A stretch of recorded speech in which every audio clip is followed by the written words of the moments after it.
Morning, everybody. It is 7/7 July. This is probably the worst start to a video I've had with this cough. About to have a heart attack. No, joking. This is a Kawasaki I just picked up. I will tell you what I paid for it at the end of the video, which you need to watch. I'll tell you some other tricks and tips on getting these things as well. That'll make you money. And, yeah, but this is an unknown type. I think it's a GT4 possibly, and I know it's Kawasaki 100. The guy tells me it's a 1972. I have not verified that. I do have the numbers. One problem is, these things sit for a while. They need new point condensers. Point condensers are back there behind the stator. They give up when they can't get that thing out, and they leave the parts. Gets kicked around, lost, and that's that. Sat in a shed for like 30 something years, he said. And tires they hold air. The tank is just, I don't know if anyone got any advice on that. Please let me know. Besides getting a new tank off of eBay or something like that. Any of you engineers out there, you want to make $1 million, 3D design and make some type of plastic tank retro for these things, and I'll tell you what, you throw me some money off of that, because that's $1 million idea. Because these things, if I had the ability to buy a plastic tank that'd fit on this thing and look the same exact as that and be like a specific color, I don't even care if it was black, I'd be fine with that. But all the parts are on this side. Got a little bit bent up, they dropped it. This Kickstarter seems to be a little bit bent in because that brake lever, it was hitting the brake lever. Identification. And you're like, well, what year? Look at the numbers. Look at the numbers, you'll find out what it is. All right, heroes. Oh, look at that.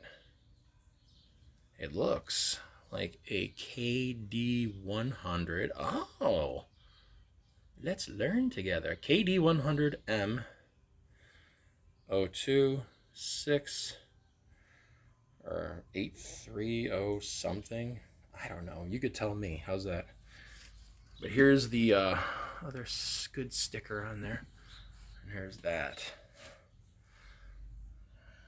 You got your jug. Everyone likes jugs, right? I'm not going there. All right. Warning. They kept that sticker. And a lot of people say, oh, peel it off. Dude, for these people that are looking for the retro deals, they love that. Yes, the carburetor, famous Kawasaki design. Carburetor's inside this. And it probably kept this thing, from getting stripped out or something, because it's a pain in the neck to get it off. But yeah, that's that. You get your oil tank back there. And these seat covers they sell for like 30 bucks off on eBay all day long for all the 100s. But there's no tool. There used to be like this chrome tool thing. It used to go like right down in there, and it's not there. I don't know. We'll figure that out as we go. Now that I know, and I just found this out, what it is, the KD 100, dude, I'm stoked. Oh, this is coming off. I mean, this is just bullshit. It's coming off. But yeah, here it is in all its glory. I got the jug down here, which probably people are yelling like, hey, it's gonna get smashed or broken. Put it back on there, boy. I had one guy call me kid in a video not too long ago. And I laughed my ass off because the guy was probably like 20-something years old. And I don't do the ageism stuff, but when he called me kid, I was like, thank you. I do look kind of young, I guess. But, yeah, it is what it is. Some people on here are really cool. I love doing videos like these. And some people annoy the hell out of me. Satisfaction. Like drinking a very cold Coca-Cola on a hot summer night. This is so roached. I mean, give me advice on it. If you know what to do and you're sitting there with your wife on the couch talking, having a Snickers bar ice cream, let me know. What do I do to fix this? You know, there ain't no spray-on bottle. You spray it on and it looks like this. No, it's work. Grind all that down, smooth it all out, take the rust off it, check the inside, put a nice sheen Bondo over it, smooth it out with some 180 grit sandpaper, prime it, fill it, prime it again, fill it, smooth it out some more, paint it. Plastic, you know, I mean, it's not that bad. I do have the piece for the muffler that goes with the baffle, I guess you would call it. But finding this, now we know it's a KD100. So the bike's name, Katie. You were there with me just as we named this bike. Plans for this bike, probably going to fix it up, clean it up. I'd like to get some bigger handlebars for it, like some ape hanger handlebars for it, and weld up a new type of like sissy bar thing and have it where you could have two people on that thing. But it's only a 100, so I might do a 250 like that. But the 100, I don't know, I'm thinking.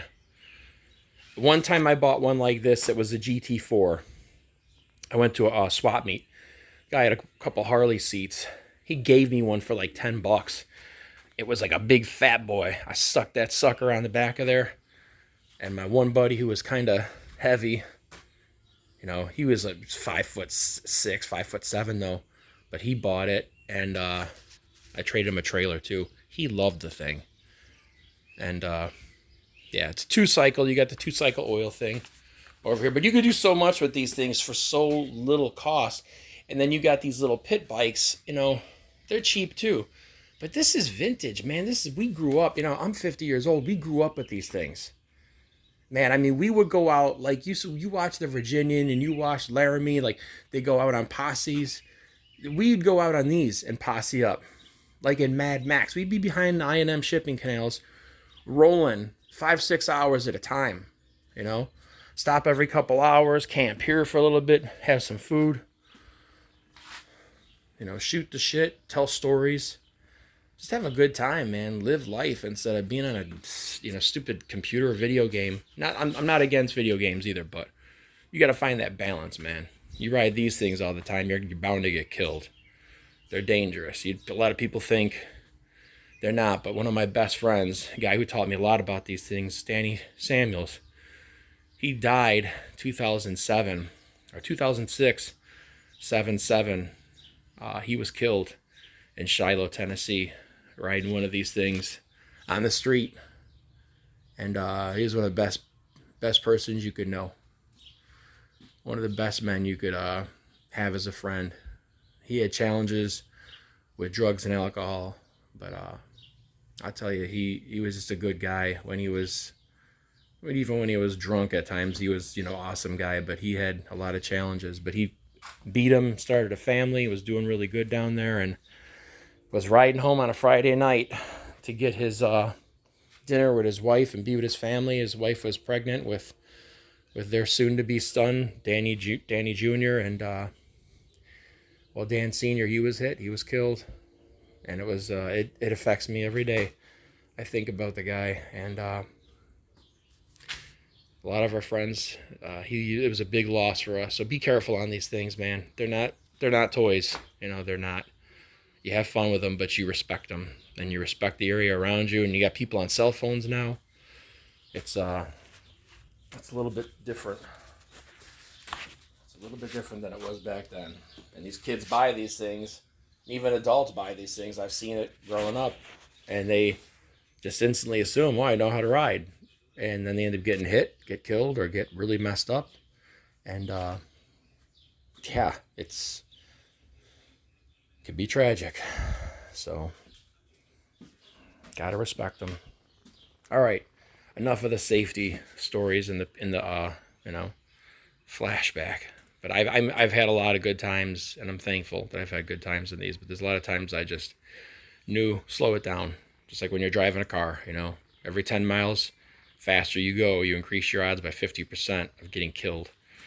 So, or killing somebody else or multiple people.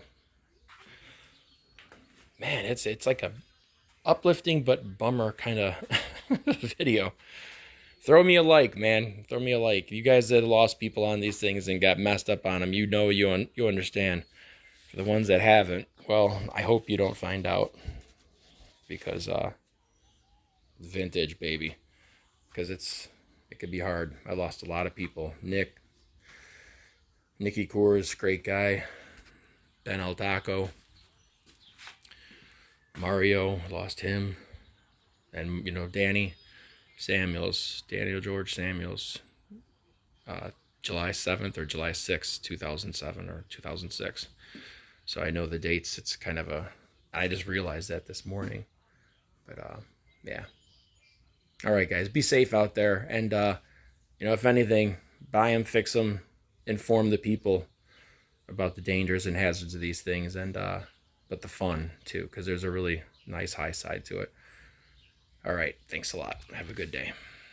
If you have any advice on where to get parts for these things, swap meets coming up, oh, I totally appreciate it. That cover, that side cover,